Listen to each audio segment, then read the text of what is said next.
في كلامه المجيد والفرقان الحميد ومكروا ومكر الله والله خير الماكرين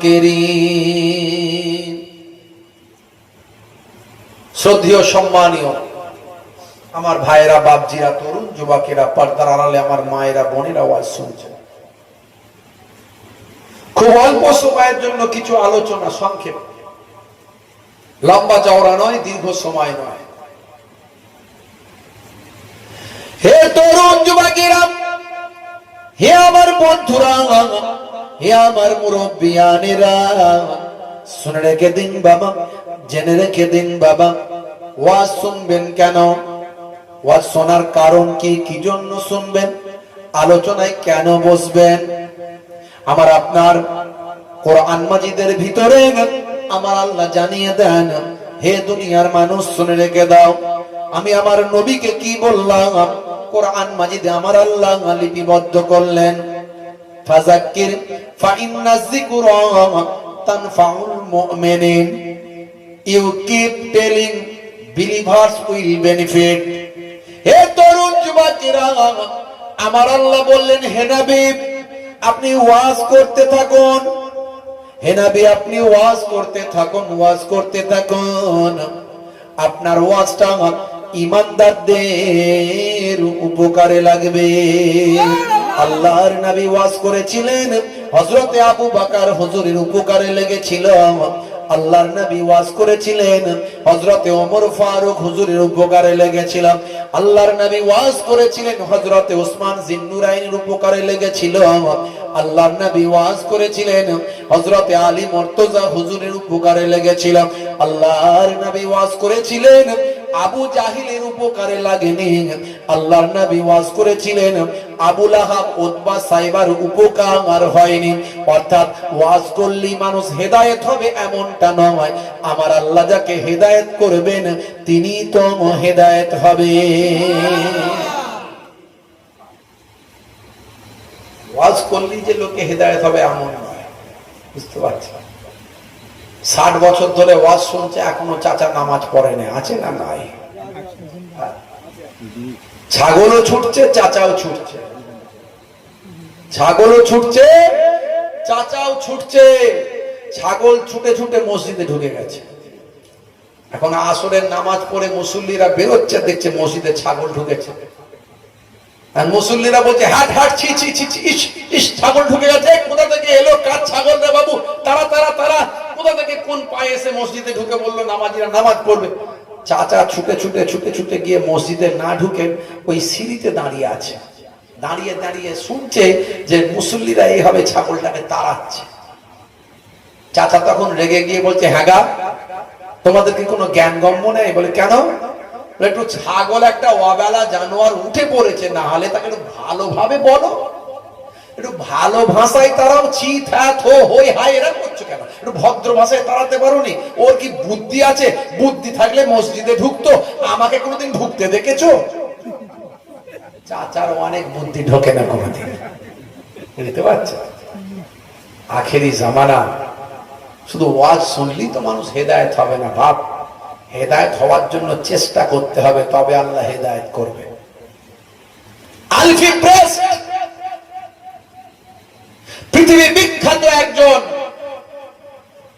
richest man ধনী ব্যক্তি জায়গাটার নাম হলো ব্রিটেন তিনি ব্রিটেনের মসজিদে দাঁড়িয়ে পাঞ্জাবি পরে টুপি মাথায় দিয়ে মোবাইলে একটা ছবি তুলে ইন্টারনেটে দিয়ে সেখানে লিখেছেন আল্লাহ যাকে হেদায়েত করে তাকে কেউ বেহিদায়েত করতে পারে না আর আল্লাহ যাকে হেদায়েত না করে তাকে কেউ হেদায়েত করতে পারে না সারা পৃথিবী তোলপাড় কে এই আলফি ব্রেস্ট এই আলফি ব্রেস্ট হলো যিনি প্রথম জীবনে একটা ছোট্ট মোবাইলের দোকানদার আর আজকে তিনি ব্রিটেনের জমিনে মোবাইল তৈরি করে মোবাইল কোম্পানির মালিক ব্র্যান্ডেড মোবাইল কোম্পানির মালিক শুধু তাই নয়, সারা ব্রিটেনের ধনীদের মধ্যে তিনি একজন। ব্রিটেনে যতজন প্রথম সারির ধনী ব্যক্তি আছে তার মধ্যে একজন। আলফি প্রেস্টের নাম সবাই জানে, যে তিনি মোবাইল তৈরি করে বিখ্যাত হয়েছে। সেই আলফি প্রেস্ট তিনি ইমানদার হয়ে বিশ্ব নবীর শিষ্য হয়ে গেছে।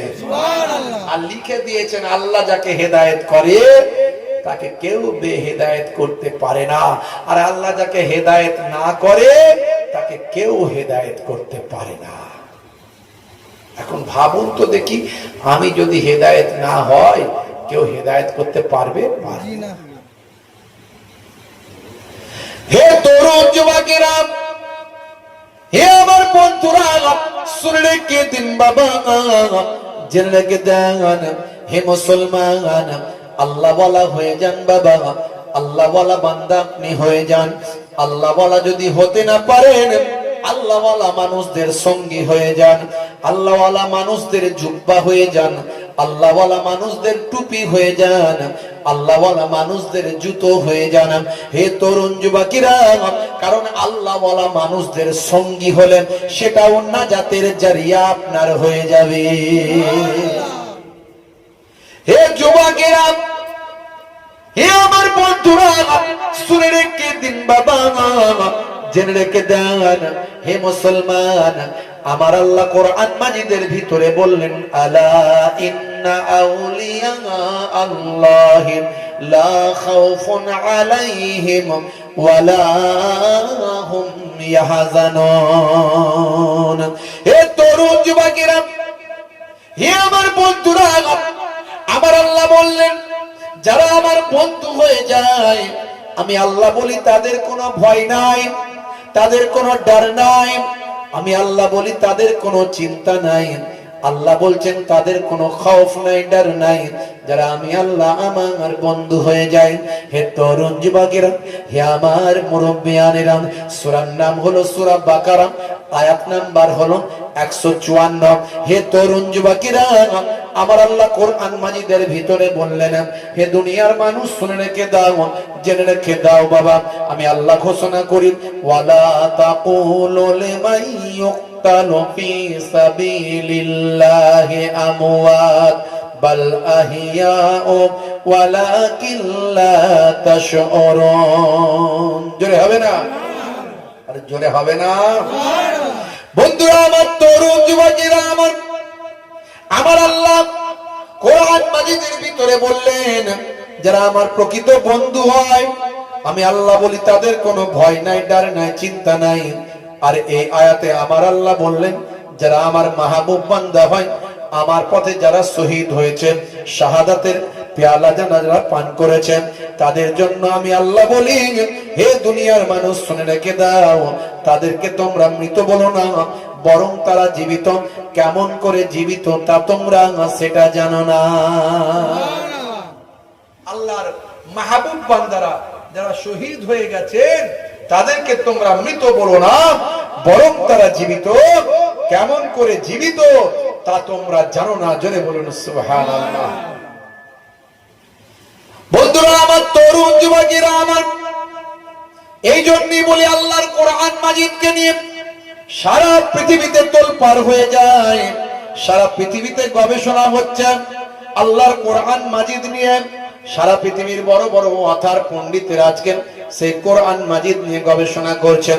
1450 বছর আগে কোরআন মাজিদে যা লেখা হয়েছে, আজকের যুগে সেটা বিজ্ঞান আমার বাস্তবতায় পরিণত হয়েছে। হে তরুণ যুবকেরা, হে আমার মুরব্বিয়ানেরা, শুনে রেখে দিন বাবা, জেনে রেখে দেন ভাইরা আমার, মুরব্বিয়ানেরা আমার, আজকে সারা পৃথিবী তোলপাড় হয়ে গেছে। কোরআন মাজিদে 1450 বছর আগে যা লেখা হয়েছে সব বিজ্ঞানের বাস্তবতায় পরিণত হয়েছে।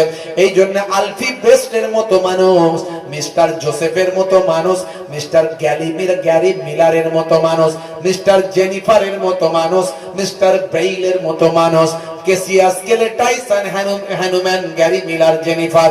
হে তরুণ যুবকেরা, বিশ্ব হেভিওয়েট 3 বার চ্যাম্পিয়ন কেসিয়াস কেলে, যিনি মোহাম্মদ আলী কেলে হয়েছিলেন, আপনারা জানেন মাইকেল জ্যাকসন কি মুসলমানের ছেলেরা শাহরুখ খান সলমান খান করে। মাইকেল জ্যাকসন যখন মারা গিয়েছিল ভাই আমার, তার মারা যাওয়ার পরে 4 ঘন্টার জন্য ইন্টারনেট থেকে গুগলটা হারিয়ে গিয়েছিল। এত মানুষ গুগলে সার্চ করেছিল ইন্টারনেটে ভাই আমার, 4 ঘন্টার জন্য গুগল সারা পৃথিবী থেকে হারিয়ে গিয়েছিল, মোবাইলে আর ছিল না। সেই মাইকেল জ্যাকসন তিনি হলেন বিশ্ব বা সারা পৃথিবীর বুকে তিনি একজন পপ ড্যান্সার, পপ সিঙ্গার। তিনি 150 বছর বাঁচতে চেয়েছিলেন। আপনারা জানেন মাইকেল জ্যাকসন 150 বছর বাঁচতে চেয়েছিল, মাত্র 50 বছর বেঁচেছিল। তার মধ্যে তার জীবন প্রদীপ নিভিয়ে গিয়েছিল। হে তরুণ যুবকেরা, হে আমার বন্ধুরা, শুনে রেখে দেন, জেনে রেখে দেন। হে মুসলমান, একটুখানি লক্ষ্য করুন। হে যুবকেরা শুনুন, মাইকেল জ্যাকসন তিনি পৃথিবীতে কোনো মানুষের সঙ্গে কখনো হাতটা কখনো মেলাতেন না। হাত মেলাতেন কভার লাগিয়ে, না হলে জীবাণু চলে আসবে হাতে। এই জন্য কারো সঙ্গে তিনি কখনো হাত মেলাতেন না। বন্ধুরা আমার, 12 জন ডাক্তার নিয়ে ঘুরে বেড়াতেন। যেখানে যেতেন তার একটা স্পেশাল ফ্লাইট ছিল, জেট ছিল, একটা প্লেন ছিল। একটা প্লেন সুপার স্পেশালিস্ট হসপিটাল তার ভিতরে ছিল। সমস্ত রকম মেডিসিন, সমস্ত রকম ডাক্তারি ব্যবস্থাপনা যন্ত্রপাতি তার মধ্যে ছিল। 12 জন ডাক্তার নিয়ে তিনি ঘুরে বেড়াতেন। হে তরুণ যুবকেরা, হে আমার বন্ধুরা, একজন ডাক্তারের মাইনে দিতেন মাসে 1 কোটি টাকা। এরকম 12 জন ডাক্তার নিয়ে ঘুরতেন। আর একটা মানুষের শরীরে যা কিছু লাগে সেই সব কিছু তিনি মানুষের, জীবিত মানুষের কাছ থেকে কিনে নিয়েছিলেন। কারো কাছ থেকে হার্ট কিনেছিলেন, কারো কাছ থেকে লিভার কিনেছিলেন, কারো কাছ থেকে কিডনি কিনেছিলেন, কারো কাছ থেকে ভাই আমার ফুসফুস কিনেছিলেন। এইভাবে 12টা ডাক্তার নিয়ে ঘুরতেন। আর জীবিত মানুষগুলো তাদেরকে কিনে নিয়ে ঘুরে বেড়াতেন। মাইকেল জ্যাকসনের যখনই কোনো শরীর অসুস্থ হবে, সঙ্গে সঙ্গে টেবিলে ফেলবেন, আর যেটা ওয়াকেজ হয়েছে সেটা খুলে ফেলে দেবেন। আর ওই ব্যক্তির জীবিত মানুষকে কেটে তার ভিতর থেকে নিয়ে মাইকেল জ্যাকসনের শরীরে লাগাবে। এইভাবে 150 বছর সে বাঁচতে চেয়েছিল। শুনেছেন? 150 বছর বাঁচতে চেয়েছিল। আল্লাহ বলছেন কুল্লু নাফসিন যায়কাতুল মউত, প্রত্যেক প্রাণী মাত্রই মরতে হবে। ইজা জা আজালহুম লা ইস্তাখিরুনা সাআতাও ওয়ালা ইস্তাকদিমুন, মৃত্যুর যে সময় নির্ধারণ করা হয়েছে একটু এদিক ওদিক করা হবে না। মাইকেল জ্যাকসন ইচ্ছা করেছিল যে আমি 150 বছর বাঁচবো। বাঁচবো না মানে, হয় হার্ট খারাপ হবে, হার্ট কেটে বদলে দেবো, লিভার খারাপ হবে, লিভার বদলে দেবো, কিডনি খারাপ হবে, কিডনি বদলে দেবো, 150 বছর বাঁচবো। 50 বছর পার হয়নি, তার আগেই বুঝে গিয়েছিল এটা সম্ভব নয়। পৃথিবীর সমস্ত ধর্মগ্রন্থ নিয়ে এবার পড়া শুরু করলো। কোন মাইকেল জ্যাকসন, বুঝতে পারছেন? একজন ডাক্তারকে মাইনে দিত 1 কোটি, তাহলে তার কত ইনকাম বুঝতে পারছেন? তাকে দেখার জন্য লোকে পাগল, সারা পৃথিবী উড়ে উড়ে বেড়াতো। যখন মারা গিয়েছিল বললাম না, মানুষ এত মোবাইলে খুঁজছে মাইকেল জ্যাকসনকে নিয়ে, 4 ঘন্টার জন্য গুগল সার্ভার ডাউন হয়ে গেছে, মোবাইল থেকে গুগল আর নাই। কোন মাইকেল জ্যাকসন? কি মুসলমানের ছেলে শাহরুখ খান সলমান খান করে। মাইকেল জ্যাকসন বুঝে গিয়েছিল 150 বছর বাঁচা আমার হবে না। পৃথিবীর কি করব, শান্তি কিভাবে পাবো? পৃথিবীর বিভিন্ন ধর্মীয় পুস্তকগুলো পড়া শুরু করলো। হে তরুণ যুবকেরা, হে আমার বন্ধুরা, বিভিন্ন ধর্মের ধর্ম পুস্তকগুলো পড়া শুরু করলো। পড়তে পড়তে কোরআন মাজিদ পড়লো। মাইকেল জ্যাকসন কোরআন মাজিদ পড়ে অবাক হয়ে গেল। 1450 বছর আগে কোরআন মাজিদে যা লিপিবদ্ধ হয়েছে, আজকের যুগে বিজ্ঞান বাস্তবতা প্রমাণিত হয়েছে। মাইকেল জ্যাকসন অবাক হয়ে গিয়ে চিন্তা করলো, হাই রে হাই, 1450 বছর আগে তো সে সময় কোনো বিজ্ঞান ছিল না, কোনো সায়েন্স ছিল না, কোনো নাসা ছিল না, ইসরো ছিল না, কোনো গবেষণা কেন্দ্র ছিল না, প্যাথোলজি ছিল না, ইউএসজি মেশিন ছিল না, আল্ট্রাসাউন্ড ছিল না, ইকোকার্ডিওগ্রাফি মেশিন ছিল না, কোন রকম blood test, sugar test, urine test machine ছিল না, কোন রকম ব্যারোমিটার, থার্মোমিটার, স্টেথিস্কোপ, কোন রকম যন্ত্র ছিল না। 1450 বছর আগে আল কোরআনে যা লেখা হলো আজকের যুগে বিজ্ঞান আর বাস্তবতায় পরিণত হলো। মাইকেল জ্যাকসন বিশ্বাস করলো আল্লাহ বলে একজন আছেন, তার প্রমাণ হলো আল কোরআন। আল কোরআন পড়ে তিনি মুগ্ধ হলেন, আল্লাহ আছেন বলে বিশ্বাস করলেন। বিশ্ব নবীর জীবন জিন্দগি পড়ে নবীর নামে কালিমা পড়ে বিশ্ব নবীর শিষ্য হয়ে মিকাইল নাম গ্রহণ করলেন। 1450 বছর আগে আল কোরআন এসেছে। সে সময় মানুষ যাযাবর, পশুপালন এগুলো করত। কি বুঝবে কোরআনে কি আছে? কি করে বুঝবে কোরআনে কি আছে? ভাইরা আমার, তরুণ যুবকেরা আমার, মুরব্বিয়ানেরা আমার, আমি একটা উদাহরণ দেব, দেখুন আপনি বুঝে নেবেন। বেশি লম্বা করব না, কারণ এরকম আমি প্রায় শতখানেকের কাছাকাছি উদাহরণ দিয়ে দিয়েছি অলরেডি। কারা কারা আমার ওয়াজ শুনেছেন হাত তুলে দেখান তো দেখি। তাহলে এত মানুষ শুনে ফেলেছে, আমাকে দেখেননি। এখানে অনেক মানুষই হয়তো দেখেননি, এই প্রথম দেখছেন। আমি বলেছি প্রায় শতখানেকের কম বেশি উদাহরণ দিয়েছি, আজ আর বেশি উদাহরণ দেব না। একটা ছোট্ট উদাহরণ কোরআন মাজিদ থেকে দিই, ছোট্ট উদাহরণ। সূরার নাম হলো সূরা নাবাত। 8 নম্বর আয়াত থেকে যদি আমি আপনাদের কাছে পড়ি, আমার আল্লাহ কোরআন মাজিদে মানুষের সম্পর্কে এখানে বর্ণনা করেছেন, মানুষকে কি কি আল্লাহ দিয়েছেন নিয়ামত। অনেক নিয়ামতের কথা আল্লাহ কোরআন মাজিদের বিভিন্ন জায়গায় বর্ণনা করেছেন, কিন্তু সূরা নাবার ভিতরেও সুন্দরভাবে কিছু কথা আমার আল্লাহ বলেছেন। কয়েকটা লাইন আমি আপনাদের কাছে বলি। আমার আল্লাহ 8 নম্বর আয়াতে কি বলছেন? ওয়া খালাকনাকুম আজওয়াজা ওয়া জাআলনা নাওমাকুম সুবাতা ওয়া জাআলনাল লাইলা লিবাসা ওয়া জাআলনান নাহারা মাসা ওয়া বানাইনা ফাওকাকুম সাবআন শিদাদা। জোরে হবে না? সুবহানাল্লাহ। 10 নম্বর আয়াতে আমার আল্লাহ বললেন, হে তরুণ যুবকেরা, হে আমার বন্ধুরা, শুনে রেখে বাবা, আমার আল্লাহ বললেন ওয়াজআলনাল লাইলা লিবাসা। আমার আল্লাহ বললেন আমি তোমাদের জন্য রাতকে পোশাক বানিয়েছি। জালা মানে বানানো, লাইলা মানে হচ্ছে রাত, লাইলুন, আর লিবাসুন মানে হলো পোশাক। রাতকে তোমাদের জন্য পোশাক বানিয়েছি, অর্থাৎ রাতের বেলা তোমরা অন্ধকারের ভিতরে থাকবে। রাতের বেলা তোমরা অন্ধকারের ভিতরে থাকবে। পোশাকের কাজ কি? শরীরকে ঢেকে রাখা।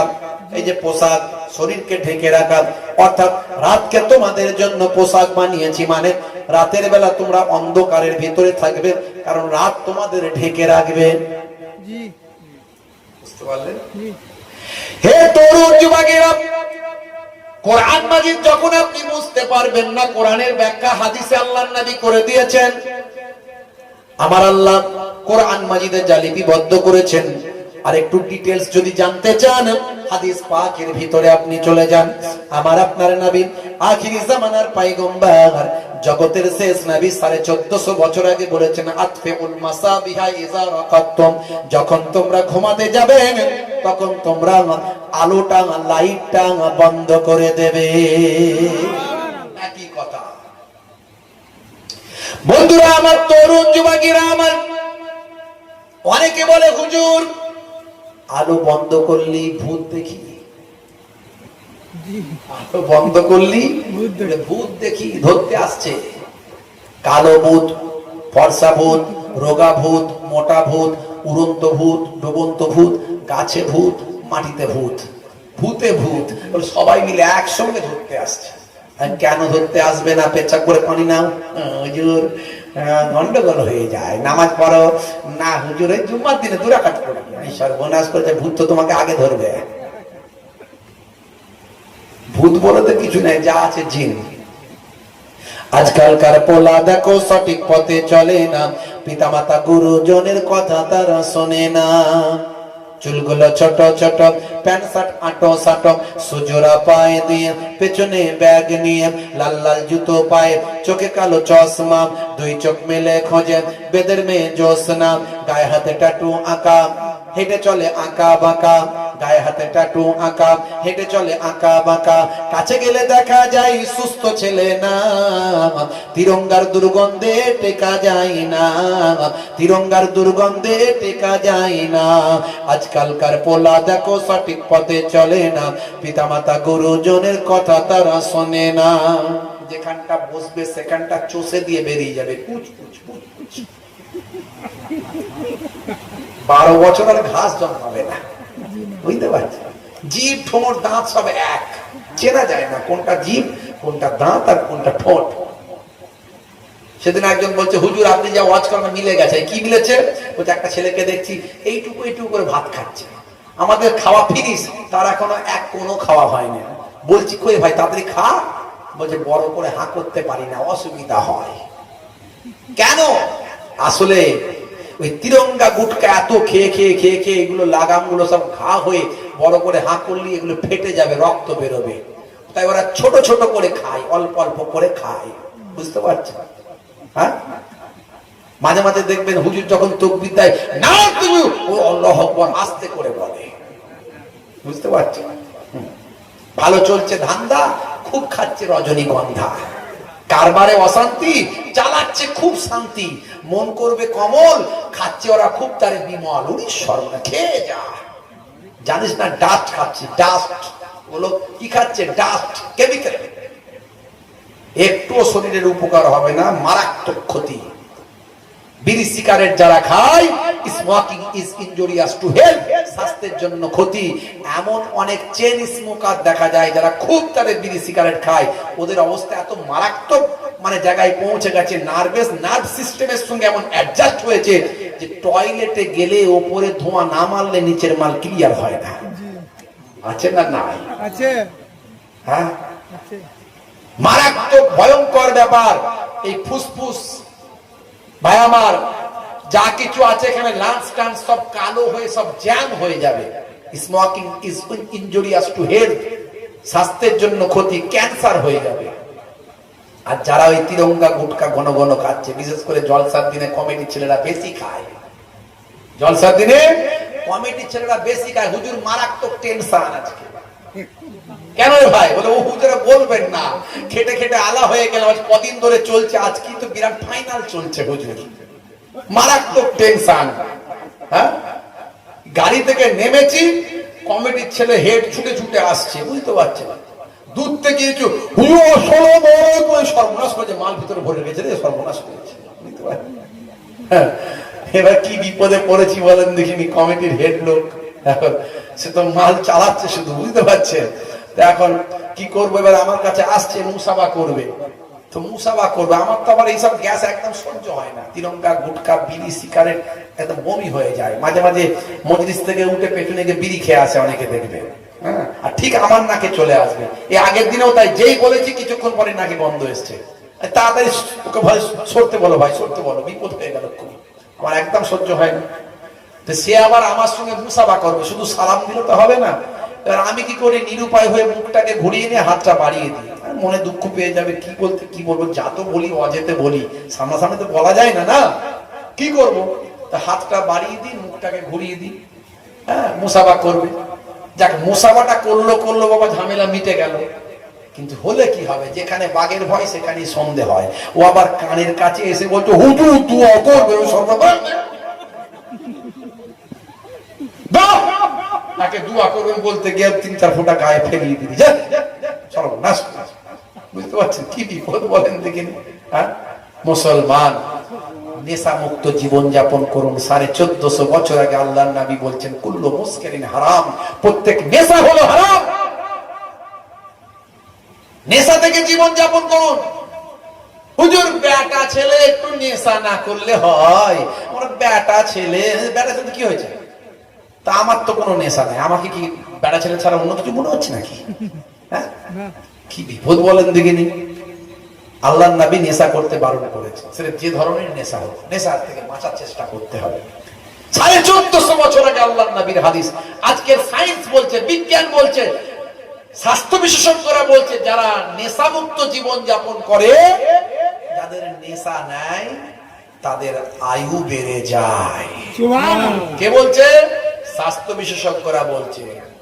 আমরা এটা যদিও ডাইরেক্ট বলবো না, কারণ আমরা বলি হায়াতের মালিক আল্লাহ। কথা ঠিক না ভুল? হ্যাঁ, কিন্তু এটা বিজ্ঞানের ব্যাপার আছে এখানে, যে যদি আপনি নেশামুক্ত জীবন যাপন করে, আপনার আল্লাহ আয়ু বাড়িয়ে দেবেন, বাড়াবেন, আল্লাহ বাড়াবেন, আয়ু বাড়িয়ে দেবে। মানে আপনার অসুখ বিসুখ হবে না রে বাবা, মেন কথা হলো এটা। অসুখ বিসুখ কম হবে, হবে না তা নয়, কম হবে। তাই নেশামুক্ত জীবন যাপন করুন, মানুষ অভ্যাসের দাস।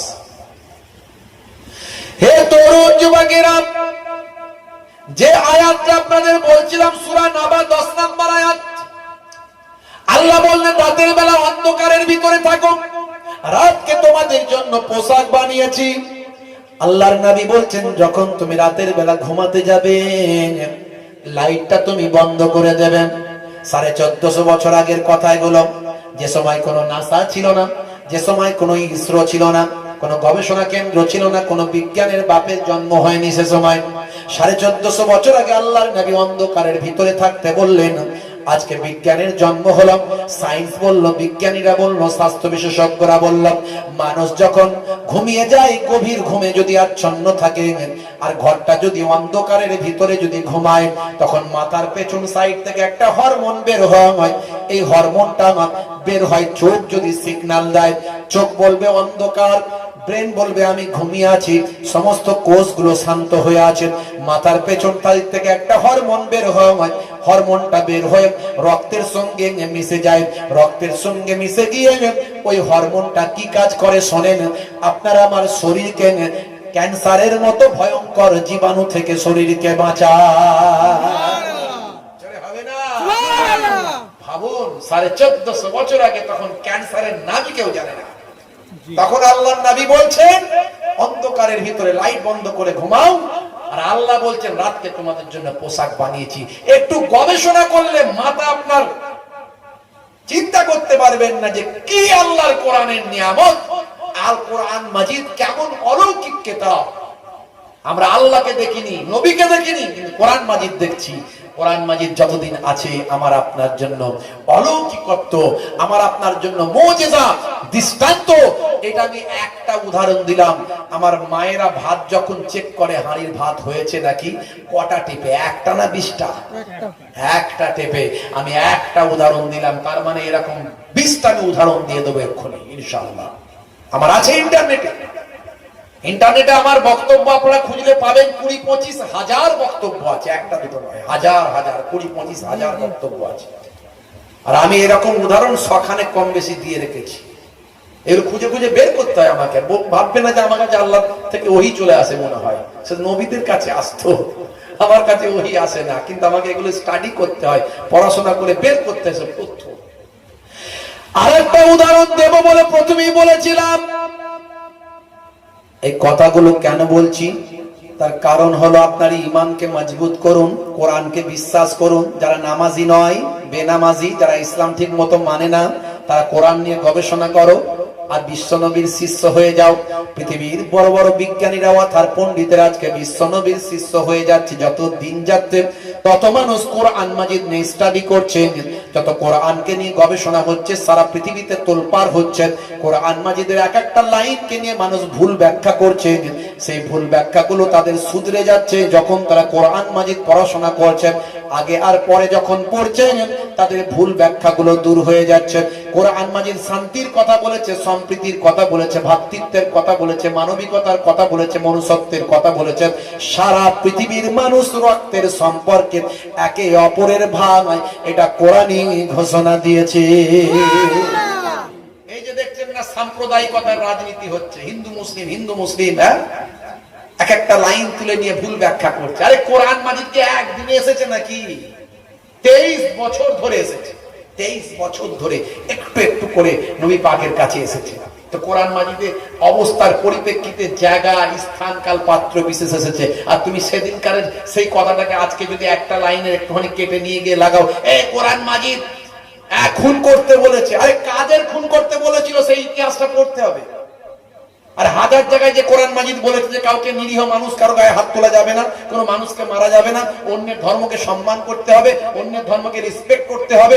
লাকুম দীনুকুম ওয়ালিয়া দীন, তুমি তোমার ধর্ম পালন করো, অন্যকে অন্যের ধর্ম পালন করতে দাও। লা ইকরাহা ফিদ্দীন, ধর্মে কোনো জবরদস্তি নাই। এই ভালো ভালো কথাগুলো ওই জালেমরা প্রচার করে না, মানুষের মনে হিংসা বিদ্বেষ ঢোকানোর জন্য যে কথাগুলো বললে মানুষ উত্তেজিত হবে সেগুলো বলছে।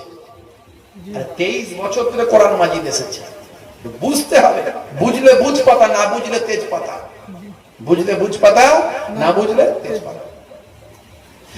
1450 বছর আগে হে তরুণ যুবকেরা, আল্লাহ বললেন যারা আমার পথে নিজেদের জীবনকে উৎসর্গ করেছে, যারা শহীদ হয়ে গিয়েছে, যারা কোরআনকে রক্ষা করার জন্য, কোরআনকে হেফাজত করার জন্য, হেফাজতের মালিক তো আল্লাহ, কিন্তু আমার সামনে কেউ কোরআন মাজিদ অপমান করবে এটা সহ্য করব না। এই করতে গিয়ে যদি তার জীবন চলে যায়, আল্লাহর ঘর মসজিদের জন্য, মসজিদকে রক্ষা করার জন্য যদি তার জীবন চলে যায়, যারা আল্লাহর পথে ন্যায়কে প্রতিষ্ঠা করার জন্য, মানুষকে বাঁচানোর জন্য, অন্যায়ের বিরুদ্ধে ন্যায়ের পক্ষে লড়াই করার জন্য যদি তার জীবনটা চলে যায়, আমার আল্লাহ বলছেন এদের তোমরা মৃত বলো না, বাল আহিয়া, বরং তারা জীবিত। কেমন করে জীবিত তা তোমরা জানো না। হে তরুণ যুবকেরা, ফিলিস্তিনের জমিনে একটা ছবি বের হয়েছে, যে ছবিটা ইন্টারনেটে ভাইরাল। একজন মানুষ একটা ধ্বংসস্তূপের তলায় চাপা পড়ে আছে, তার হাতটা কেবল, এই মুঠো হাতটা কেবল বাইরে বের হয়ে আছে, আর তার হাতের ভিতর থেকে একটা চারা গাছ হাতের ভিতর থেকে বের হয়েছে। হে তরুণ যুবকেরা, বিশেষজ্ঞরা বলছেন এই চারা গাছটার বয়স হলো 3 মাস। ফিলিস্তিন ইসরায়েল দীর্ঘদিন ধরে লড়াই চলছে, আপনারা দেখেছেন। এই লড়াই একদিনের নয়, এই লড়াই 70-75 বছর আগে থেকে লড়াই। 1948 সালের আগে বিশ্ব মানচিত্র যদি দেখেন, ইসরায়েল নামের কোন দেশ পৃথিবীতে ছিল না। বুক ঠুকে বলে দিয়ে যাচ্ছে মিলিয়নে, ইসরায়েল নামের কোন দেশ পৃথিবীতে ছিল না।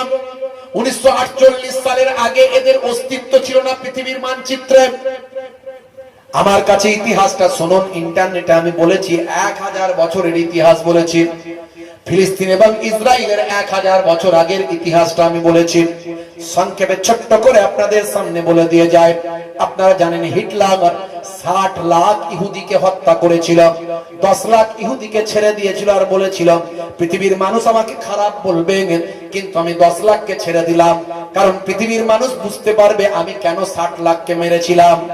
হে তরুণ যুবকেরা, নাৎসি বাহিনী তাদেরকে হত্যা করেছিল, 60 লাখ ইহুদি মারা গিয়েছিল। ইহুদিদের কোন 1948 সালের আগে ইহুদিদের কোন দেশ ছিল না।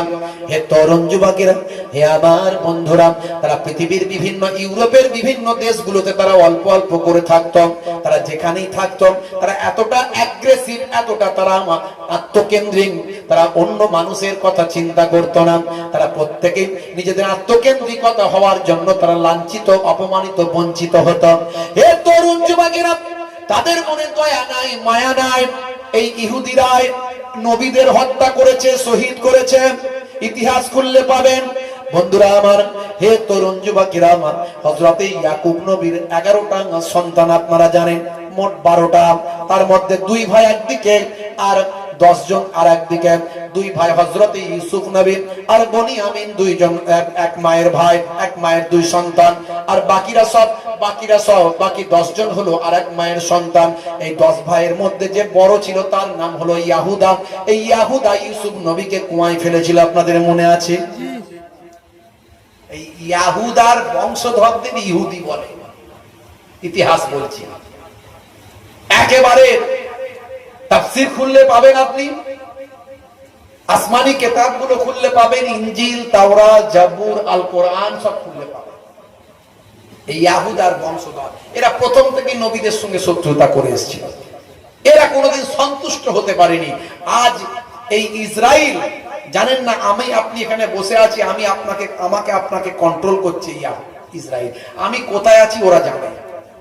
আমি এখানে ওয়াচ করছি, যদি মনে করে ইসরায়েলিরা মোহেবুল্লাহ হুসাইনি কোথায় ওয়াচ করছে, ওরা জানে ওখান থেকে একটা মিসাইল ছুড়বে আমাকে মেরে দেবে। বুঝতে পারছেন, ওরা সারা পৃথিবীকে কন্ট্রোল করছে। আপনি অবাক হয়ে যাচ্ছেন, আপনি অবাক হয়ে যাচ্ছেন, সারা পৃথিবীকে কন্ট্রোল করছে। এই যে মোবাইলটা, মোবাইলের ভিতরে যে গুগল আছে, গুগল, এই গুগল কাদের তৈরি? ওদের তৈরি। ফেসবুক কাদের তৈরি? ওদের তৈরি। এই যে ট্র্যাক করছে আপনার কাছে ইন্টারনেট, যে আপনি গুগলের ম্যাপ তৈরি করেছে, ম্যাপ। এই যে মোবাইল আছে মানে আপনার টাওয়ার, আপনার লোকেশন, আপনার এই কোন জায়গায় আছেন ওরা জানে। ইচ্ছা করে ওখান থেকে ওরা আপনাকে ধরে নেবে। একটা ছোট্ট দেশ, 1 কোটি লোক তাদের নাই, বুঝতে পারছেন? 1 কোটি লোক তাদের নাই। সারা পৃথিবীতে 700 কোটি মানুষকে তারা কন্ট্রোল করছে। 700 কোটি মানুষকে তারা কন্ট্রোল করছে, বুঝতে পারছেন? আল্লাহ তাদেরকে কিন্তু বুদ্ধি অনেক দিয়েছে। তারা জান্নাতি খাবার খেয়েছে, আসমান থেকে তাদের জন্য খাবার পাঠিয়েছিল, আল্লাহ তাদেরকে অনেক ভালোবেসেছিল, কিন্তু তারা হেদায়েত হলো না। হে তরুণ যুবকেরা, কষ্ট হচ্ছে আপনাদের? বলবো তো না, শেষ করে দেবো। হে আমার বন্ধুরা, শুনে রেখে দিন বাবা, জেনে রেখে দেন। হে মুসলমান ভাইরা আমার, তরুণ যুবকেরা আমার, 1919 খ্রিস্টাব্দে প্রথম পোল্যান্ড থেকে অল্প কিছু মানুষ ফিলিস্তিনের জমিনে এলো। অল্প কিছু ইহুদি ফিলিস্তিনের জমিনে এসে মুসলমানদের কাছে অনুনয় বিনয় করে বলল, হে মুসলিম সম্প্রদায়ের ভাইরা, আমরা লাঞ্ছিত বঞ্চিত, আমাদের কোনো দেশ নাই, থাকার জায়গা নাই, যেখানেই আমরা থাকি সেখানেই মানুষ আমাদের উপর অত্যাচার করে, কিন্তু তোমরা তো মুসলমান, তোমাদের মনে অনেক দয়া, অনেক মায়া, তোমাদের নবী মেহমানদারি শিখিয়েছেন, তোমাদের নবী আপ্যায়ন করতে শিখিয়েছেন, তোমাদের নবী মানুষের সঙ্গে ভালো ব্যবহার করতে শিখিয়েছেন। আজকে আমরা এই জায়গাতে এসেছি, আমাদের একটু থাকার ব্যবস্থা করে দাও, কিছুদিন একটু থাকা খাওয়া, একটা ব্যবসা বাণিজ্য কিছু করার একটা ব্যবস্থা করে দাও।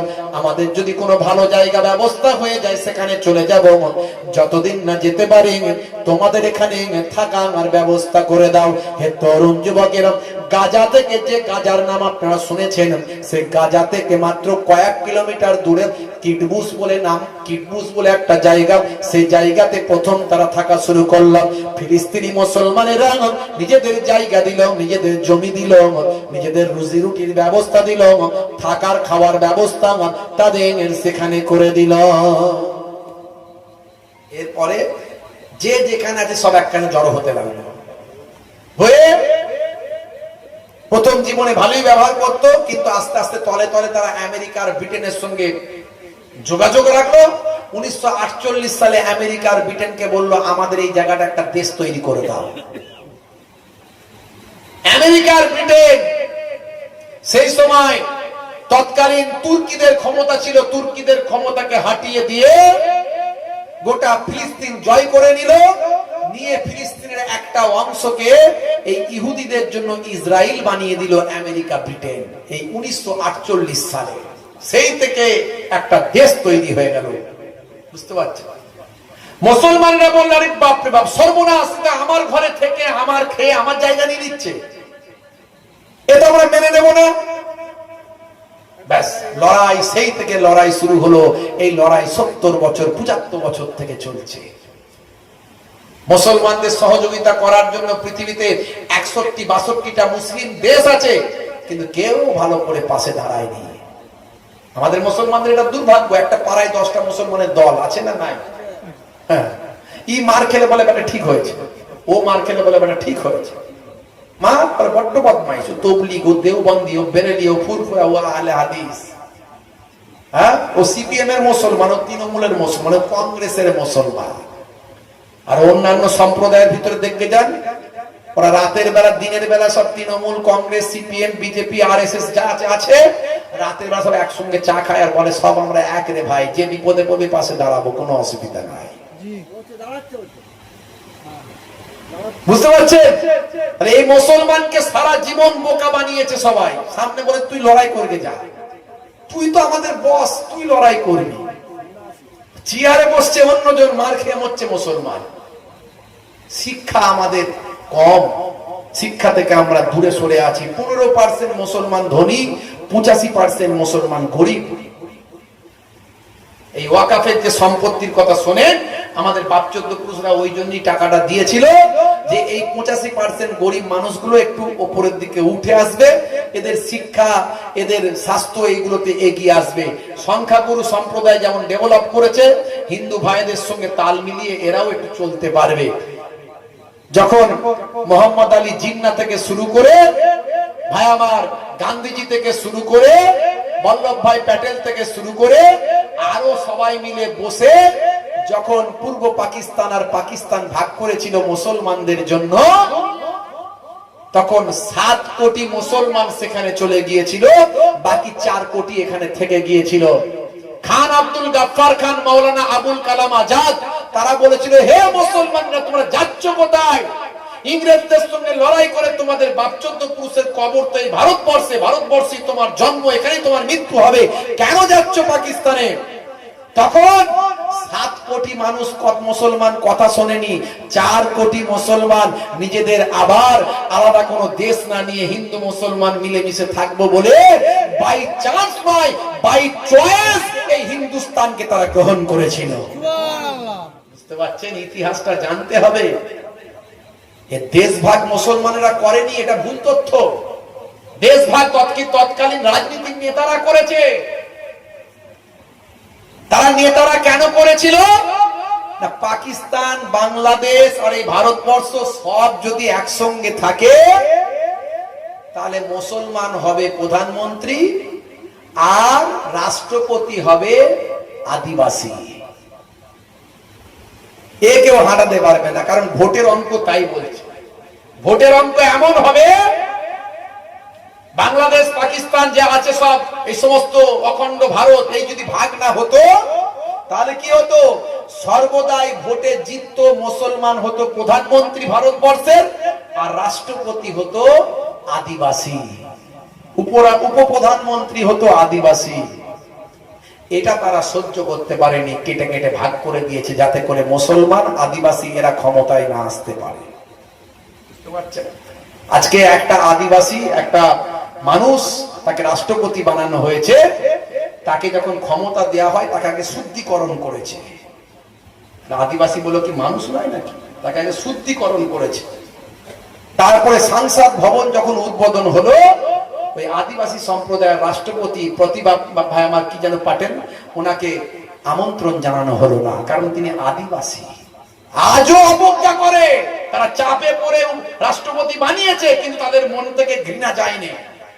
লিখে রাখুন, আজও আদিবাসী সম্প্রদায়ের মানুষ এই উত্তরপ্রদেশ, আপনার কি বলে গুজরাট, অন্ধ্রপ্রদেশ, হরিয়ানা, এই জায়গায় আদিবাসী সম্প্রদায়ের এসটি এসসি মানুষরা যদি ঘোড়ায় চড়ে তাদেরকে পিটিয়ে মারা হয়। তারা যদি গোপ রাখে, পাকানো গোপ, পিটিয়ে মারা হয়। তারা যদি ভাই আমার কি বলে উচ্চ সম্প্রদায়ের মানুষের সঙ্গে খাওয়া দাওয়া করে, পিটিয়ে মারা হয়। ইতিহাস জানতে হবে, না জেনে বড় বড় কথা বললে হবে না। আজকে মুসলমান আছে বলে হিন্দু মুসলিম, হিন্দু মুসলিম, মুসলমান যদি না থাকে তখন বুঝতে পারবে কি হচ্ছে। এবার নিজেদের মধ্যে জাত ধর্ম নিয়ে শুধু লড়াই হবে, উচ্চ বর্ণ নিম্ন বর্ণ এই চলবে। এখন তো শুরু হয়ে গেছে ওইসব জায়গায়, ওরা তো অনেক এগিয়ে গেছে, কিন্তু শুরু হয়ে গেছে। আর আমাদের পশ্চিমবঙ্গ এখন এগোতে পারেনি, তাই অতটা শুরু হয়নি। খোঁজ খবর রাখতে হবে, সোশ্যাল মিডিয়া দেখতে হবে কি চলছে, কত দেখবেন, কত প্রমাণ নেবেন। কথায় কথা বেড়ে যাচ্ছে, বেশি কথা উল্টো দিকে কথা বলবো। হে তরুণ যুবকেরা, হে আমার বন্ধুরা, শুনে রেখে দিন বাবা, বাইতুল মুকাদ্দাস এই ফিলিস্তিনে, বাইতুল মুকাদ্দাসে নামাজ পড়তে গেলে মুসলমানদের পিটিয়ে পিটিয়ে মারা হয়। এই ইহুদিরা, জালেম ইহুদিরা পিটিয়ে পিটিয়ে মারে। বাইতুল মুকাদ্দাস তারা দখল করে নিয়েছেন। এই মসজিদকে রক্ষা করার জন্য মুসলমানদের প্রথম কেবলা, এই মসজিদকে উদ্ধার করার জন্য মুসলমানরা নিজেদের জীবনকে উৎসর্গ করেছেন। আজও তারা এত অত্যাচারের পরেও তারা জুম্মার দিনে বাইতুল মুকাদ্দাসে হাজার হাজার মানুষ গিয়ে নামাজ পড়ে, তাতে তারা বোমা ফেলে, তাতে তারা মারধর করে, তবুও তারা শোনে না। তারা নিজেদের জীবনকে উৎসর্গ করলেও বাইতুল মুকাদ্দাসের অধিকার ফিলিস্তিনের মানুষেরা ছেড়ে দেয় না। অশ্রু চোখে লিখেছি আমি, চোখে আসে না ঘুম, মসজিদে আকসায় চলছে বোমে বারুদের ধুম। অশ্রু চোখে লিখেছি আমি, চোখে আসে না ঘুম, মসজিদে আকসায় চলছে বোমে বারুদের ধুম। উড়ছে বিমান, পড়ছে বোমা গাজার ওই বুকে, শহীদ শিশু শহীদ নারী মরছে ধুকে ধুকে। মানবতা নাই রে আজি, নাই রে গাজার বুকে, মানবতা নাই রে আজি নেতাইয়াহুর মুখে, মানবতা নাই রে আজি, নাই রে গাজার বুকে, মানবতা নাই রে আজি বিশ্ব নেতার মুখে। 60,000 নিরীহ মুসলমান নিরস্ত্র শিশু নারীদেরকে তারা হত্যা করেছে। 60,000। ভাবতে পারেন না কত বড় জালেম, কত বড় জালেম। 19 শতকে পোল্যান্ড থেকে সব হারিয়ে এলি, ফিলিস্তিনি মুসলিমদের দয়ায় সবই পেলি। 19 শতকে পোল্যান্ড থেকে সব হারিয়ে এলি, ফিলিস্তিনি মুসলিমদের দয়ায় সবই পেলি। হুসাইনি বলে আবার, রশি টান দিলে খোদা পারবি না থামাতে। মানবতা নাই রে আজি, নাই রে গাজার বুকে, মানবতা নাই রে আজি বিশ্ব নেতার মুখে, মানবতা নাই রে আজি, নাহি রে গাজার বুকে, মানবতা নাই রে আজি বিশ্ব নেতার মুখে। মসজিদে আকসায় নামাজি নামাজ পড়তে যায়, ফিলিস্তিনি নর নারীদের গুলি চালিয়ে দেয়। মসজিদে আকসায় নামাজি নামাজ পড়তে যায়, ফিলিস্তিনি নর নারীদের গুলি চালিয়ে দেয়। নামাজিরা পাথর ছোড়ে, নামাজিরা পাথর ছোড়ে সন্ত্রাসীদের বুকে। বিনিময়ে মরছে বোমা, বিনিময়ে পড়ছে বোমা গাজার ওই বুকে। মানবতা নাই রে আজি, নাই রে গাজার বুকে, মানবতা নাই রে আজি নেতাইয়াহুর মুখে, মানবতা নাই রে আজি, নাহি রে গাজার বুকে, মানবতা নাই রে আজি বিশ্ব নেতার মুখে। অশ্রু চোখে লিখেছি আমি, চোখে আসে না ঘুম, মসজিদে আকসায় চলছে বোমে বারুদের ধুম। উড়ছে বিমান, পড়ছে বোমা গাজার ওই বুকে, মরছে শিশু মরছে নারী মরছে ধুকে ধুকে। মানবতা নাই রে আজি, নাই রে গাজার বুকে, মানবতা নাই রে আজি বিশ্ব নেতার মুখে, মানবতা নাই রে আজি, নাহি রে গাজার বুকে, মানবতা নাই রে আজি বিশ্ব নেতার মুখে। আল্লাহুম্মা সাল্লি আলা সাইয়্যিদিনা মাওলানা মুহাম্মদ ওয়া আলা আলি সাইয়্যিদিনা মাওলানা মুহাম্মদ। সেই ফিলিস্তিনের জমিনে একটা ছবি ভাইরাল হয়েছে, ইন্টারনেটে আপনারা দেখেছেন। হাতটা বের হয়ে আছে, হাতের ভিতর থেকে একটা চারা গাছ বের হয়েছে। ইন্টারনেটে ফেসবুকে কে দেখেছেন একটু হাত তুলেন তো দেখি। এরকম ছবি কেউ এখানে দেখেছেন? একজন দেখেছে, আমার বাপজি হাত তুলেছে, মাশাআল্লাহ। আমার কাছে আছে, একটু মোবাইল ঘাঁটলে একটু ফেসবুক দেখবেন কোথায় কি হচ্ছে। সোশ্যাল মিডিয়া সঙ্গে সঙ্গে লোকে কোনো কিছু ঘটনা ঘটছে ফেসবুকে দিয়ে দেয়। আর মিডিয়ার বেশিরভাগ যারা মিথ্যাবাদী, সব গদি মিডিয়া, ওদের কথা একটা বিশ্বাস করবেন না, সব পয়সা খেয়ে গুণ গাইছে শুধু 24 ঘন্টা। 24 ঘন্টা গুণ গায়, যা মিথ্যাবাদী হলুদ মিডিয়া, গদি মিডিয়া, ওদের কথা বিশ্বাস করবেন না। মিডিয়া যদি বিশ্বাস করেন, সোশ্যাল মিডিয়া বিশ্বাস করেন, যেটা প্র্যাকটিক্যাল দেখিয়ে দিয়েছে, এটা হচ্ছে, সময় সময় তুলে ছেড়ে দিয়েছে। এটা এখন ভরসা, বুঝতে পারছেন? সবচেয়ে খারাপ জায়গায় পৌঁছে গেছে ভারতবর্ষের চতুর্থ স্তম্ভ এই মিডিয়া, সবচেয়ে খারাপ জায়গায় পৌঁছে গেছে। একটা বড় অংশের মিডিয়া সব সময় মিথ্যা কথা বলছে, এদের কথা বিশ্বাস করবেন না। হয়কে লয় করে দিচ্ছে, লয়কে হয় করে দিচ্ছে, বুঝতে পারছেন? হ্যাঁ, হে তরুণ যুবকেরা, হে আমার বন্ধুরা, শুনে রেখে দিন বাবা, একটু সোশ্যাল মিডিয়া ঘাটাঘাটি করবেন, একটু ফেসবুকটা দেখবেন, একটুখানি মোবাইলটা খুললে একটু ইউটিউবে গিয়ে একটু সোশ্যাল মিডিয়ায় যারা পোস্ট করে তাদেরটা একটু দেখবেন। বন্ধুরা আমার, কোন খবরের চ্যানেল দেখবেন না, সোশ্যাল মিডিয়ায় যারা বাস্তব বা আমার ছবি তুলে যারা পোস্ট করে সেগুলো দেখবেন। হে তরুণ যুবকেরা, কোরআন মাজিদের একটা অ্যাপ ডাউনলোড করে নেবেন মোবাইলে, মাঝে মধ্যে একটু বাংলায় কোরআন মাজিদটা পড়বেন, মানেটা পড়বেন। একটা আল্লাহর নবীর জীবনী একটু কোরআন ভাই আমার মোবাইলে লোড করে নেবেন, মোবাইলে বিভিন্ন রকম তথ্য পাওয়া যায়, সেটা জানবেন। হে তরুণ যুবকেরা, মোবাইলে শুধু সবসময় লুডু খেলবেন না, মোবাইলে সবসময় তাস খেলবেন না, মোবাইলে সবসময় ক্যারাম খেলবেন না, ফ্রি ফায়ার আর পাবজি চালাবেন না, আছে না নাই? ফ্রি ফায়ার আর পাবজি সবসময় গুলি চলছে, গুলি আর বন্ধ হয় না, রাতে বেলা ঘুমিয়ে ঘুমিয়েও চালাচ্ছে। এর আগে আমি ফ্রি ফায়ার পাবজি নিয়ে ওয়াচ করেছিলাম, ইন্টারন্যাশনাল ভাইরাল হয়েছিল, শুধু ভারতবর্ষে নয়, ভারতবর্ষে শুধু নয়, পাকিস্তান, আফগানিস্তান, বাংলাদেশ, পৃথিবীর অনেকগুলো দেশেতে আমার জবানের কথাটা আমি বলেছি, তারা সেগুলো বিভিন্ন ভাষায় ট্রান্সলেট করেছে, সেটা ভাইরাল করে দিয়েছিল। আমি ফ্রি ফায়ার পাবজি খেলা নিয়ে বলেছিলাম, ফ্রি ফায়ার খেলা কেন হারাম আমি বলেছিলাম, বুঝতে পারছি? যাই তাই ভাববেন না, আমার বক্তব্য ফ্রি ফায়ার কোম্পানির কাছে চলে গেছিল। 1 থেকে 1.5 মাসের ভিতরে ফ্রি ফায়ার কোম্পানি অ্যাডাম আর ইভের ক্যারেক্টার চেঞ্জ করেছিল। যারা আগে খেলতো তাদের জানা আছে, অ্যাডাম আর ইভের ক্যারেক্টার ছিল। আর শুনে গাইনে কত কথা বলবো। অ্যাডাম আর ইভের ক্যারেক্টার ছিল প্রথম যখন ফ্রি ফায়ার লঞ্চ করেছিল। আর আমি অ্যাডাম মানে কি সেটা বলেছিলাম, ইভ মানে কি সেটা বলেছিলাম, আমি উইথ এভিডেন্স, উইথ ডকুমেন্ট দিয়ে আমি বলেছিলাম যে অ্যাডাম কে আর ইভ কে।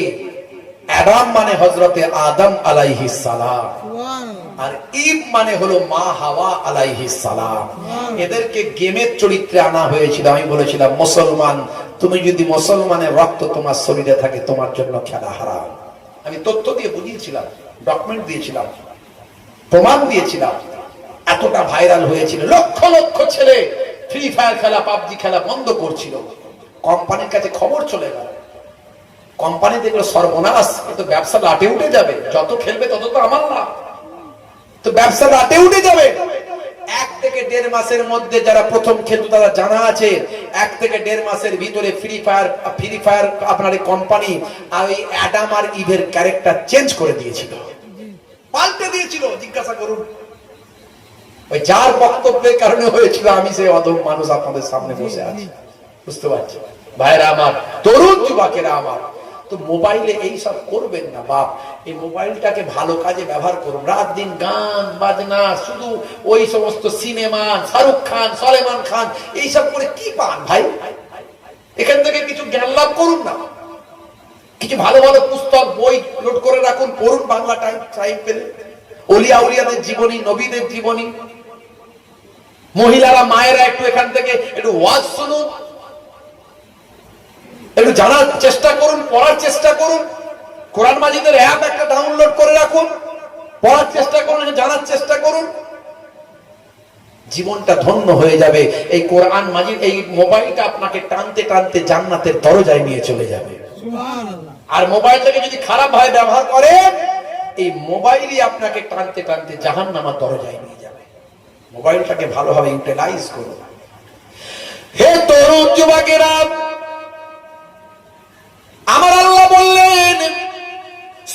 করলাম সূরা বাকারা আয়াত নাম্বার 154।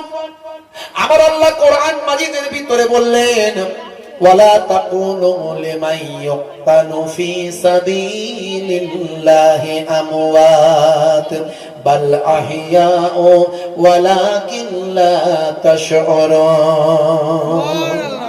যারা আমার রাস্তায় আল্লাহর পথে নিজেদের জীবনকে উৎসর্গ করেছে তাদেরকে তোমরা মৃত বলো না, বাল আহইয়াউ বরং তারা জীবিত, ওয়ালাকিন লা তাশউরুন কেমন করে জীবিত তা তোমরা জানো না। মানুষ মারা গেলে 6 ঘন্টা পর থেকে ডেড বডির পচন শুরু হয়। আমি বলছি না, সায়েন্স বলছেন। স্বাস্থ্য বিশেষজ্ঞদের জিজ্ঞাসা করবেন, মানুষ মারা গেলে 6 ঘন্টা পর থেকে ডেড বডির পচন শুরু হয়। কবরে দেওয়ার পর 24 ঘন্টা পরে, কবরে দেওয়ার 24 ঘন্টা পরে শরীরের পায়ু দাঁড় দিয়ে শরীরের ভিতরের পোকাগুলো বিলবিল করে বের হতে থাকে। মাত্র 3 দিন পরে সবচেয়ে আগে নাকটা ফেটে বাস্ট হয়ে যায়, নাকটা পচে যায়, ফেটে যায়। আর 6 দিন পরে শরীরের নখগুলো সব খুলে খুলে ঝরে যায়। 9 দিন পরে শরীরে যত লোম আছে, চুল আছে, দাড়ি আছে, মাথার চুল আছে, সব আস্তে আস্তে খুলে পড়ে যায়। 17 দিন যেতে না যেতে পেটটা ফুলে গিয়ে ধুম করে বাস্ট হয়ে যায়। হে তরুণ যুবকেরা, শরীরের পোকা, মাটির পোকা, কবরটা পোকার স্তূপ হয়ে যায়। কিসের এত অহংকার হে যুবক? কিসের টাকার অহংকার দেখাও? কিসের গাড়ির অহংকার দেখাও? কিসের বাড়ির অহংকার দেখাও হে যুবক? অহংকার দূর করে দাও। ইন্নাল্লাহা লা ইউহিব্বুল মুতাকাব্বিরিন। আমার আল্লাহ অহংকার পছন্দ করেন না হে যুবক। মাত্র মারা গেলে কদিনের মধ্যে শরীর ফিনিশ। মাত্র 2 মাস যেতে না যেতে শরীরের গোশতগুলো যা ছিল সব পোকামাকড় খেয়ে নেবে। মাত্র ভাই আমার মাত্র 2 মাসের ভিতরে শরীরটা কঙ্কাল হয়ে যাবে। 90 ডেজ, 90 দিন। হে তরুণ যুবকেরা, 90 দিনের ভিতরে শরীরের হাড় হাড্ডি, কঙ্কালটা, জয়েন্ট গুলো খুলে যাবে। এই যে কবজি দেখছেন, সব পাট হয়ে যাবে। আর মাত্র 365 দিন, 1 ইয়ার, মাত্র অনলি 1 ইয়ার, 1 বছরের মধ্যে শরীরের হাড় হাড্ডি, কঙ্কাল গুলো ম্যাক্সিমাম মাটি আর পোকায় খেয়ে ফিনিশ করে দেবে। কয়েকটা গুঁড়ো গাড়া ছাড়া আর কবরে কিছু থাকবে না। তবে যদি আপনি শহীদ হয়ে থাকেন, কিংবা আল্লাহর ওলি হয়ে থাকেন, কিংবা নবী পায়গম্বর হয়ে থাকেন, নবীদের জিসম খাওয়া মাটির জন্য আল্লাহ হারাম করেছেন। ইন্নাল্লাহা হারামা আলাল আরদ আন তাকুলা আজসাদাল আম্বিয়া।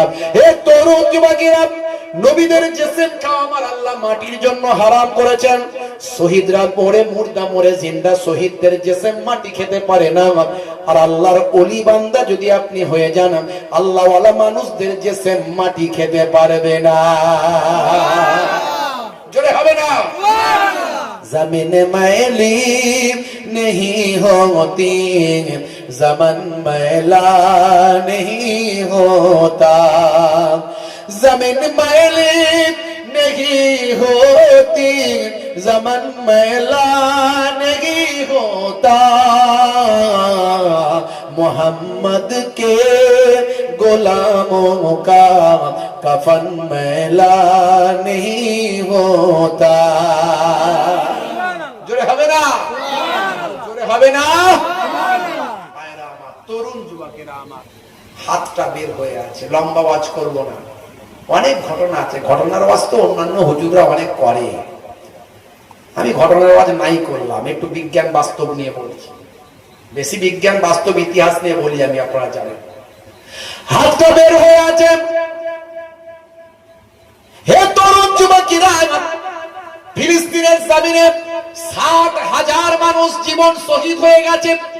বাইতুল মুকাদ্দাসের জন্য, নিজেদের মাতৃভূমির জন্য তারা জীবন দিয়েছে। কেউ পালিয়ে যায়নি। তাদেরকে পালানোর অফার অনেক দেওয়া হয়েছে, কিন্তু তারা যায়নি। তারা মাতৃভূমিকে এতটাই ভালোবাসে, নিজেদের জীবনকে উৎসর্গ করেছেন। ছোট্ট ছোট্ট ফুলের শিশু বাচ্চাগুলো ইন্টারনেটে যদি আপনি দেখেন, চোখ দিয়ে আপনার অশ্রু ঝরবে, রক্ত ঝরে পড়বে। হাই রে হাই, এতটুকু ছোট্ট বাচ্চা, তার বাঁচার কি অধিকার নাই? তরুণ যুবকেরা শুনে রেখে দেন, তারা জীবনকে উৎসর্গ করেছে কিন্তু মাতৃভূমিকে ছেড়ে যায়নি। তারা পৃথিবীর প্রথম মুসলমানদের কিবলা কাবা, ভাই আমার প্রথম মুসলমানদের কিবলা ওই বাইতুল মুকাদ্দাস আল্লাহর ঘর মসজিদ তারা ছেড়ে যায়নি। হে তরুণ যুবকেরা, হে আমার বন্ধুরা, এমন অবস্থা 60,000 মানুষের জীবন ওই জালেম ইহুদিরা নিয়েছে। আমার আল্লাহ ছাড় দেন কিন্তু ছেড়ে দেন না। যত গাজার মানুষকে তারা মেরেছে, আজকে ইসরায়েলে আপনারা দেখেছেন আল্লাহ প্রদত্ত দাবানল সেখানে চলছে। হাজার হাজার মানুষ দাবানলে ঘর ছাড়া হচ্ছে, তাদের ঘর বাড়ি বিল্ডিং সব পুরো ধ্বংস হচ্ছে। অল্প কিছুদিন আগে আপনারা দেখেছেন আমেরিকার বুকে, সেখানেও দাবানল দিয়ে আল্লাহ তাদেরকে ধ্বংসপ্রাপ্ত করেছেন। যে মায়ানমারের মানুষগুলো রোহিঙ্গা মুসলমানদের মেরে মেরে শেষ করেছিল, হাজার হাজার মুসলমানকে তারা শহীদ করেছিল, ফুলের মতো শিশু বাচ্চাদেরকে পেটে পা দিয়ে নাড়ি ভুড়ি বের করে দিয়েছিল। তাদের মনে দয়া নয়, মায়া নাই, নিষ্ঠুর, তারা এত এত নিষ্ঠুর। ভাইরা আমার, আজও 10 লক্ষ ভাই আমার রোহিঙ্গা মুসলমান বাংলাদেশে আছে, খুব কষ্ট করে জীবন যাপন করছেন। হে তরুণ যুবকেরা, মনে রাখবেন জালেমের বার যখন হয়, আমার আল্লাহ সর্বশেষে জালেমকে ধ্বংস করেন। পৃথিবীর ইতিহাসে পাওয়া যায়, অল্প কিছুদিন আগে মায়ানমারে আপনারা দেখেছেন বিশাল ভূমিকম্প হয়েছে। এমন ভূমিকম্প হয়েছে বিল্ডিং গুলো সব তাসের ঘরের মতো ভেঙে টুকরো টুকরো করে দিয়েছেন।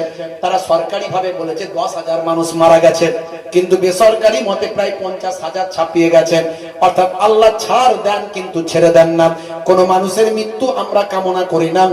ইসলাম বলেছে কেউ মারা গেলে কখনো খুশি হবে না, আমরা খুশি হতে পারি না। কিন্তু একটা কথা মনে করাতে চাই, জালেমের বিচার আল্লাহ শেষে করে, হবেই হবে। কিন্তু দুর্ভাগ্য, যেদিন মুসলমান কম ছিল, কাবা ঘরকে বাঁচানোর জন্য তারা বলেছিল আল্লাহ আমাদের ক্ষমতা নাই, বাঁচাতে পারবো না, আমাদের অস্ত্র নাই, লোক নাই, তুমিই বাঁচাও। আল্লাহ বলল চিন্তা করিস না, আমি আবাবিল পাঠাচ্ছি। এখন সারা পৃথিবীতে প্রায় 60 থেকে 65টা মুসলমান দেশ, সেই দেশগুলোকে আল্লাহ অস্ত্র, টাকা পয়সা, ক্ষমতা, সোনা, আপনার প্রাকৃতিক সম্পদ, তেল, আপনার কি বলবো, যত রকম যা সব মুসলিম দেশেদের দিয়েছে আল্লাহ। ভালো করে দেখুন, তেল কোথা থেকে আসছে, সোনা কোথা থেকে আসছে, হ্যাঁ, প্রাকৃতিক সম্পদ কোথা থেকে আসছে, সব মুসলমান দেশ, গ্যাস থেকে শুরু করে সব। কিন্তু আল্লাহ ভুলে গেছে, নবী ভুলে গেছে, বুদ্ধি লাগায়নি, তাই আমেরিকার গোলাম হয়ে আছে। আমেরিকার উচিত ছিল আরবের গোলাম হবে, কারণ টাকা যার, ক্ষমতা তার। আর এরা সেই টাকাটাকে ইউটিলাইজ করে অস্ত্র তৈরি করতে পারেনি। আরাম আয়েশে এদের গাড়ি আর বাড়ি আর বিল্ডিং দেখলে মাথা খারাপ হয়ে যাবে। সোনার গাড়ি নিয়ে চলে বেড়ায়, সোনার গাড়ি, প্লেট সোনার, খাবার সোনার, টেবিল সোনার। হ্যাঁ, ছি ছি ছি ছি ছি, এরা কলঙ্ক মুসলমানের। এরা টাকা এদের আছে, আমেরিকার কাছ থেকে অস্ত্র কিনে নিজেদের দেশকে বাঁচাচ্ছে, আর আমেরিকা যা বলছে তাই করছে, তাই করছে। বুঝতে পারছেন? তাহলে এরা কি বাঁচাবে মুসলমান? এরা কি বাঁচাবে? ফিলিস্তিনকে কি বাঁচাবে? আজকে কোন খ্রিস্টান দেশ বিপদে পড়লে অন্য খ্রিস্টান দেশ হুমকি দেয়। বুঝতে পারছেন? অন্য কোন দেশ বিপদে পড়লে তার দলের লোকেরা বিপদে পড়লে তার দলের নেতা হুমকি দেয়। কিন্তু কোন মুসলমান বিপদে পড়লে কোন মুসলমান পাশে দাঁড়ানোর নাই। এর থেকে দুর্ভাগ্য আমাদের আর কিছু হতে পারে না। ভাইরা আমার, তরুণ যুবকেরা আমার, হে মুসলমান শোনেন, স্বাস্থ্য বিশেষজ্ঞরা বলছেন যখন ওই মানুষটা খেজুরটাকে খাবেন বলে হাতে ধরেছিলেন, সেই সময় জালেম ইহুদি ভাই আমার মাথার উপর বোমা ফেলেছেন, বিল্ডিং এর উপর বোমা ফেলেছেন। বিল্ডিংটা তাসের ঘরের মতো ভেঙে গেছে, ওই মানুষটা চাপা পড়েছেন। ওই মানুষটার হাতটা কিন্তু ওই ভাঙা বিল্ডিং এর ভিতর থেকে হাতটা বের হয়ে আছে।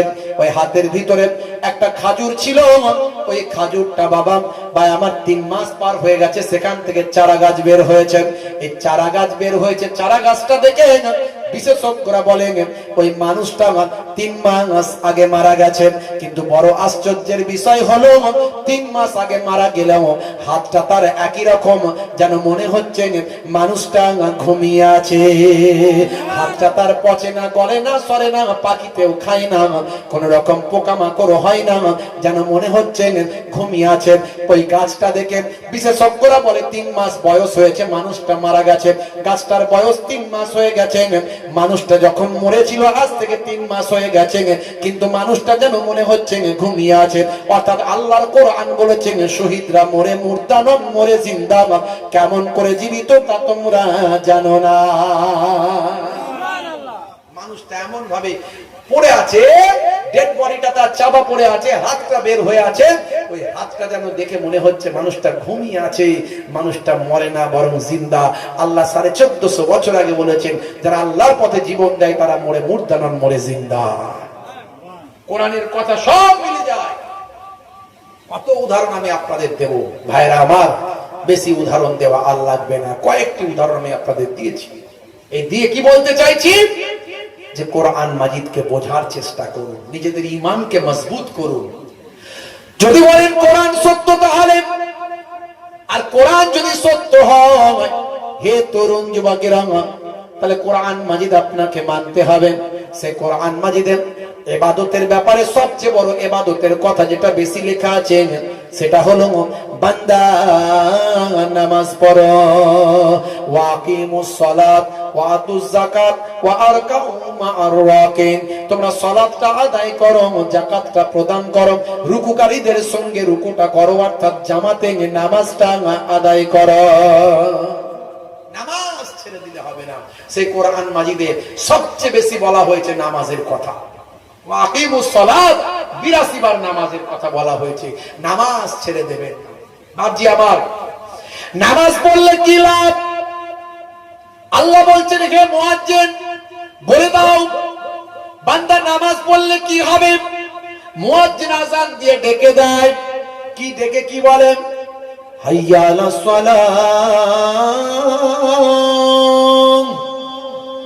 এসো নামাজের দিকে এসো। তার মানে কি? এসো নামাজের দিকে এসো। এলে কি হবে? আল্লাহ বলছেন হে মুয়াজ্জিন বলে দাও বান্দা যদি নামাজে আসেন তার কি লাভ হবে সেটা বলে দাও। আল্লাহ বলছেন বলে দাও। মুয়াজ্জিন আবার বলছেন হাইয়া আলাল ফালাহ,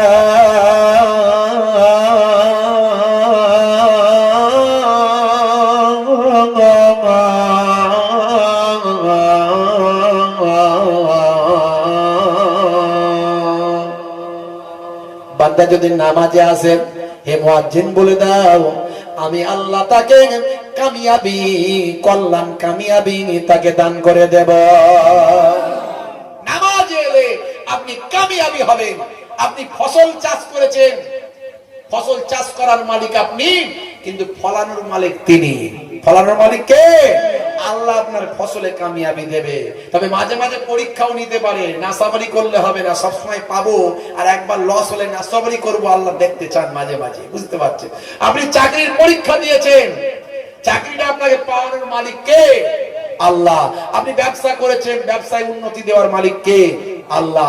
আল্লাহ বলছেন বান্দারে সালাতে নামাজে এলে আমি আল্লাহ তোমাকে কামিয়াবি দান করে দেব। আর ডাক্তারের কাছে যদি ডাক্তার দেখাতে চান ডাক্তারের চেম্বারে যেতে হয়। অ্যাডভোকেটের সঙ্গে যদি কথা বলতে চান তার চেম্বারে যেতে হয়। আল্লাহ বলছেন বান্দা চায়ের দোকানে বসে আমার কথা বললে হবে না, এত লোকের উন্নতি হচ্ছে আমার উন্নতি হচ্ছে না, এইসব কথা ওই চায়ের দোকানে বললে হবে না। আল্লাহর কাছে কোনো কিছু জানাতে গেলে আমার একটা অফিস আছে, সেটা হলো মসজিদ। সেই মসজিদে এসে সিজদায় পড়ে পড়ে আমি আল্লাহর সঙ্গে কথা বলো। একদিন, দুদিন, 3 দিন, 5 দিন, 7 দিন, যখন আমার মনে হবে তোমার কথাটা অন্তর থেকে তুমি বলেছো, তুমি হৃদয় থেকে চেয়েছো, আমি আল্লাহ তোমার দোয়া কবুল করে নেব। জোরে হবে না? বান্দা নামাজ পড়ো, বান্দা নামাজ পড়ো, আঁকড়ে ধরো, ছেড়ো না নামাজ এই জীবনে, করো না কাজা হবে যে সাজা, দোজক ঠিকানা আখেরাতে, দোজক ঠিকানা আখেরাতে।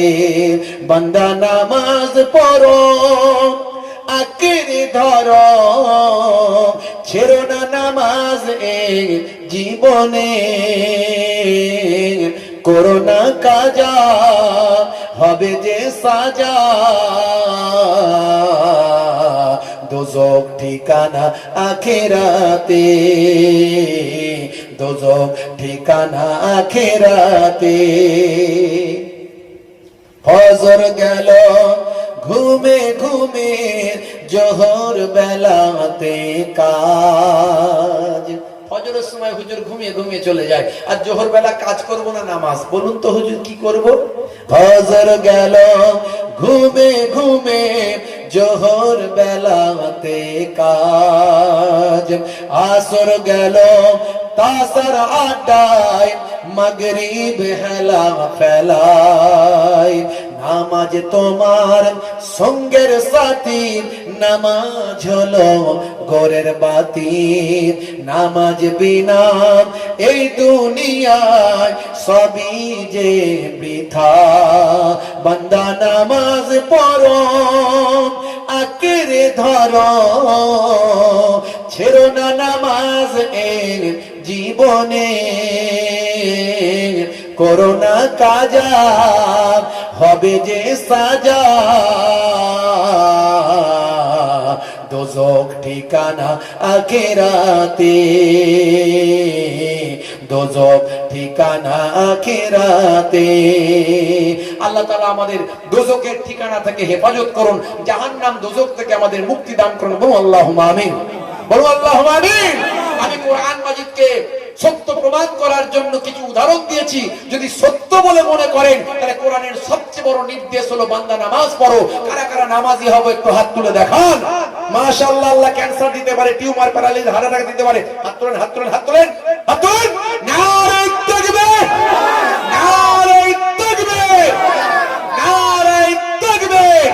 সিলসিলা হক ফুরফুরা শরীফ, সিলসিলা হক মুজাদ্দিদুজ জামান, খেজুরডাঙ্গা গ্রামের ইসালে সওয়াব। নারে তাকবীর। কর্মী বৃন্দ, শ্রোতা বৃন্দ, নামাজি বৃন্দ, নারে তাকবীর। মাশাআল্লাহ, আল্লাহ তাআলা আমাদের নামাজি বানিয়ে দেন। বলো আল্লাহুম্মা আমিন, বলো আল্লাহুম্মা আমিন। আচ্ছা, ওয়াদা কার সঙ্গে করেছি যারা বলেন? আর ওয়াদা খেলাফ করলে কি হবে? বিপদ আছে না নাই? হ্যাঁ, এখন দুনিয়াতে ঠকবাজি করলে হবে না। দুনিয়াতে সবাই চালাক, দুনিয়ার মানুষকে ঠকাতে পারবে না, তো আল্লাহকে কি করে ঠকাবে? কথা ঠিক না ভুল? কি জি? হ্যাঁ ভাইরা আমার, এক মহিলা ভিখারি ভিক্ষা করতে করতে এক বুড়িমার কাছে গেছে। কি বলছে? বুড়িমা, মাগো তোমাকে ভিক্ষা দিতে হবে না, ভোগ লেগেছে, কিছু খেতে দাও। বুঝতে পারছি? বুড়িমা বলছে, মা রে তুই এক কাজ কর, আর একটু ঘুরে আয়, রান্নাটা একটু বাকি আছে, তোকে খেতে দেবো, যা একটু ঘুরে আয়।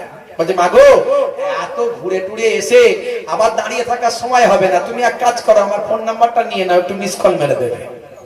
বুঝতে পারছি?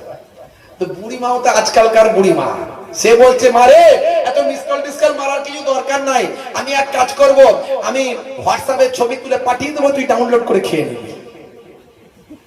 বুঝতে পারছি? আমি হোয়াটসঅ্যাপে ছবি তুলে পাঠিয়ে দেবো, তুই ডাউনলোড করে খেয়ে নিবি। তাহলে দুনিয়াতে বুড়িমাকেও বোকা বানানো গেল না। তাহলে বুড়িমাকেও বোকা বানানো যায় না, মানুষকে বোকা বানানো যায় না, আল্লাহকে বোকা বানানো যাবে? হবে কখনো? পারবো না, কখনো সম্ভব নয়। তাহলে আল্লাহর সঙ্গে ওয়াদা করেছি, আমার আল্লাহকে ঠকানো যাবে না, আল্লাহর সঙ্গে নাফরমানি করা যাবে না, বিয়াদবি করা যাবে না। আল্লাহ মাফ করেন, আল্লাহ আমাদের হেফাজত করেন, হেদায়েত করেন। বলো আল্লাহুম্মা আমিন, বলো আল্লাহু আমিন। আল্লাহ করে আমরা সবাই নামাজি হয়ে যাব। ভাই আমার, অনেক নামাজ পড়তে যদি খুব কষ্ট হয়, অন্তত ফরজ ওয়াজিব নামাজটা পড়ে চলে আসবেন, সুন্নতে মুআক্কাদা নামাজটা পড়ে চলে আসবেন। দাঁড়িয়ে নামাজ পড়তে খুব কষ্ট, বসে নামাজ পড়বেন। বসে পড়তে কষ্ট, শুয়ে নামাজ পড়বেন, কিন্তু নামাজ ছাড় নাই। নামাজ জ্ঞান তো ছাড় নাই। নামাজ কায়েম করতে হবে। আল্লাহ 82 জায়গায় কায়েম করার কথা বলেছেন। কায়েম করা মানে শুধু নিজে পড়লে মুক্তি নাই, নিজেকে পড়তে হবে, নিজের পরিবারকে, নিজের ঘরকে, নিজের ছেলে মেয়েকে, নিজের স্ত্রীকে নামাজি বানাতে হবে। কারণ ছেলে মেয়ে স্ত্রী যদি জাহান্নামে যায়, তুমি নামাজি হয়েও রেহাই পাবে না। তবে তুমি যদি চেষ্টা করো, আল্লাহ তোমাকে মুক্তি দিতে পারে। যে আল্লাহ আমি চেষ্টা করেছি, ওরা করে না, কি করবো? বুঝতে পারছি? তাহলে নামাজ কায়েম করতে হবে। আগে নিজের ঘর, তারপরে পাশের ঘর, গ্রাম, পাড়া, প্রতিবেশীকে নামাজি বানাতে হবে, তবে কায়েম করা বলে। ভাইরা আমার, যাই হোক, বিদায় নেব। যাওয়ার আগে একটুখানি বলবো, এই পাক মাহফিলটা আগামী বছর যাতে আবার করা যায়। কি জি, এই পাক মাহফিলটা হলে কিছু লাভ আছে।